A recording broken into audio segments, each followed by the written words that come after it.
Welcome to DRM News Podcast today. We're looking at a story that sounds like it could be satire. A U.S. congressman is trying to rename Greenland Red, White, and Blueland. Yeah, it's almost too strange to believe. Right. Right. But let's break down why this seemingly outlandish proposal is making headlines. Okay, so we've got Republican Congressman Buddy Carter from Georgia introducing this bill. It sounds like he's drawing inspiration from former President Trump's interest in buying Greenland a few years back. Exactly. Carter is framing this as a matter of national security and expanding U.S. territory, echoing Trump's language of monumental deals and comparing it to a large real estate deal, which is how Trump described it back in 2019. It's wild to think that buying a whole country was a serious discussion just a few years ago. But let's not forget Denmark actually owns Greenland. What are they saying about this whole situation? Denmark's Prime Minister Mette Frederiksen has been crystal clear. Greenland is not for sale. However, she has expressed openness to the U.S. having a greater presence in the Arctic. That's interesting because it suggests Denmark is aware of the changing dynamics in the region, especially with concerns about China and Russia increasing their activities there. Ah, so the Arctic is becoming a bit of a hotspot. Definitely. And this is where things get even more intriguing. For Denmark, Greenland represents sovereignty and territorial integrity, and they're caught between maintaining a good relationship with the U.S. and navigating these new geopolitical realities. So Carter's bill is likely symbolic, a way to signal U.S. interest in the Arctic, even if it's unlikely to become law. That's a very plausible interpretation. The bill faces a long and winding road to becoming law. Committee assignments, debates, potential amendments, and finally a vote. Realistically, the chances of it passing are incredibly slim. Slim chances haven't stopped it from stirring up some strong reactions, though, especially from Denmark. Absolutely. One Danish member of the European Parliament, think of them like a congressman for the European Union, called the proposal absurd and warned that it could damage U.S.-Denmark relations. It's not just politicians who are against the idea, though. Public opinion in Greenland itself is overwhelmingly against joining the U.S. You're exactly right. Recent polls show that a mere 6% of Greenlanders support the idea. It seems the people who actually live in Greenland have very different ideas about their future than Congressman Carter. And to add a touch of humor to this whole situation, Denmark even launched a tongue-in-cheek crowdfunding campaign to buy California and rename it New Denmark. That's amazing. Yeah. But it also highlights how sensitive this issue really is, right? We're talking about national identity control over valuable resources and the balance of power in a strategically important region. You hit the nail on the head. What seems like a bizarre story about renaming a country is actually a symptom of much larger forces at play. So while renaming Greenland Red, White, and Blueland might be off the table, the reasons behind this proposal are anything but a laughing matter. It's a glimpse into the complex world of international relations and the growing importance of the Arctic. It makes you wonder what's going to happen next. What does this mean for the future of Greenland and for the balance of power in the Arctic? That's a great question, and it's one we're going to explore further. Stick with us as we continue unpacking this fascinating story. So we've established that renaming Greenland is probably not going to happen. But what about these whispers of the Arctic becoming a global hotspot? You mentioned changing dynamics. What's driving that? You're right to zero in on the Arctic. It's rapidly transforming from a remote, icy expanse into a region of immense geopolitical and economic significance. And a lot of that has to do with climate change. Climate change. I can see how that would impact the Arctic environment, but how does that translate to global interest? Well, as the Arctic ice melts, new shipping routes are opening up, creating shorter, more efficient pathways between Asia and Europe. Imagine a shortcut that could shave weeks off shipping times and drastically reduce costs. That's the potential we're talking about. Okay, so that explains the economic interest.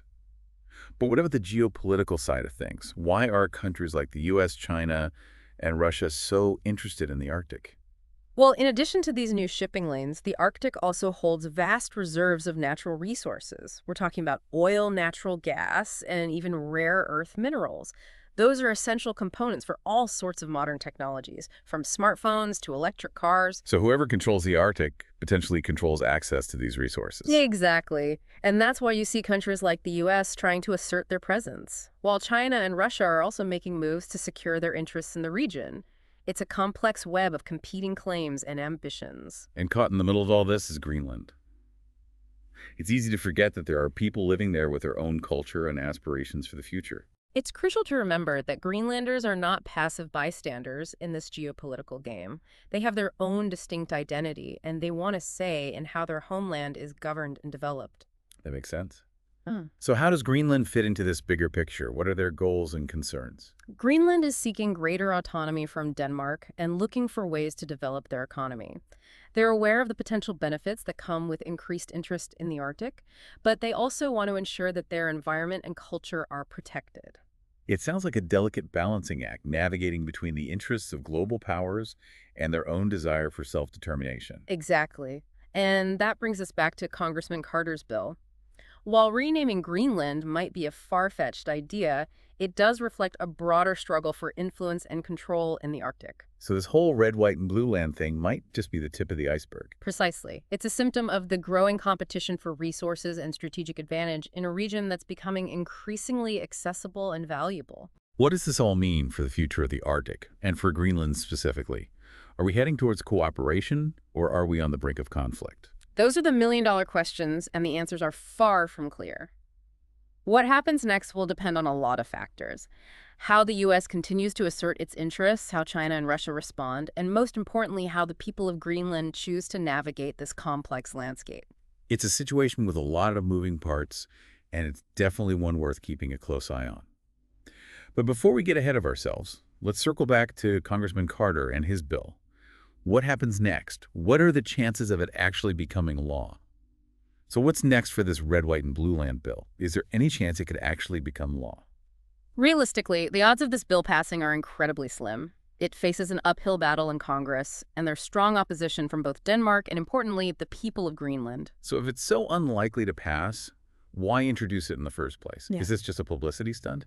Well, there's definitely an element of political maneuvering at play. Congressman Carter likely knew this bill wouldn't become law, but it serves as a way to signal certain priorities to his constituents and draw attention to the Arctic's growing importance. You mentioned political maneuvering.